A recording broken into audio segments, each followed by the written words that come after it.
25 फरवरी को पूर्णिया की रैली में नीतीश कुमार विपक्षी एकता को लेकर कुछ बात कहते हैं, कांग्रेस को नसीहत देते हुए कुछ सवाल करते हैं। साथ ही साथ नीतीश कुमार दावा भी करते हैं कि अगर हम एकजुट हुए और एकजुट होकर चुनाव लड़े तो 2024 के लोकसभा चुनाव में बीजेपी को पूरे देश में 100 सीटें भी नहीं मिलेंगी।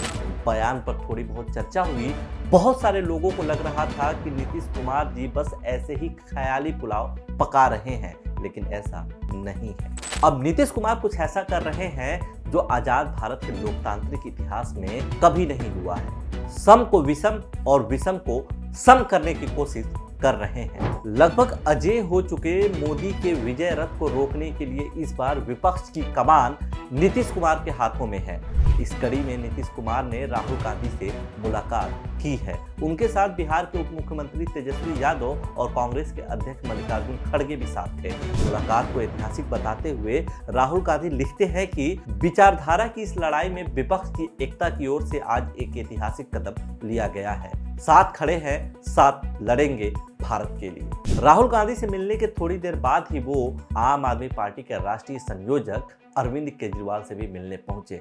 लंबी चर्चा परिचर्चा हुई, गहन वार्तालाप हुआ। नीतीश कुमार से मुलाकात पर अरविंद केजरीवाल लिखते हैं कि नीतीश जी ने पहल की है और सबको इकट्ठा कर रहे हैं, विपक्ष को इकट्ठा कर रहे हैं। हम पूरी तरह इनके साथ हैं। बहुत जरूरी है पूरा विपक्ष और देश की जनता एक साथ आकर केंद्र की सरकार बदले। केंद्र में ऐसी सरकार होनी चाहिए कि विकास करे और देश को समस्याओं से मुक्त करे।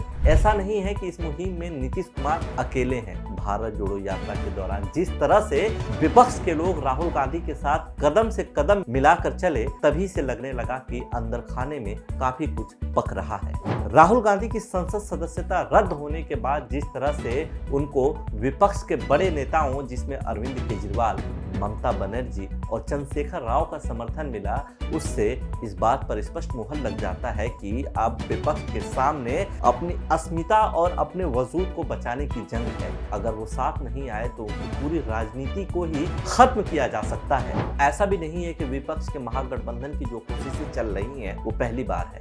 इससे पहले साल 2018 में भी इस तरह की कोशिशें हुई थी। विपक्ष के सारे बड़े नेता उस समय एक पटल पर तब साथ आए थे जब कुमारस्वामी कर्नाटक के मुख्यमंत्री की शपथ ले रहे थे।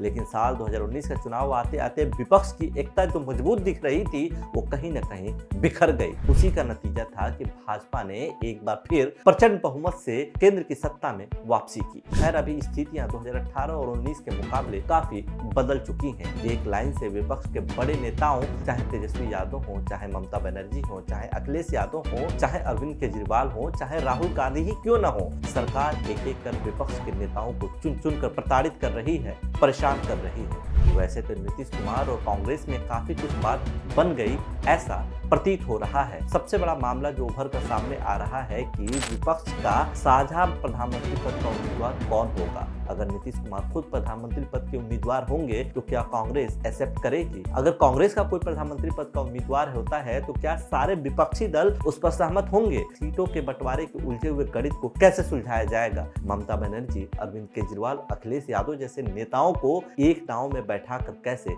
सवारी करवाई जाएगी? सवाल तो और भी बहुत से हैं, लेकिन नीतीश कुमार की पहल कहीं न कहीं विपक्ष के महागठबंधन की दिशा में उम्मीद की किरण को जगाती ही है।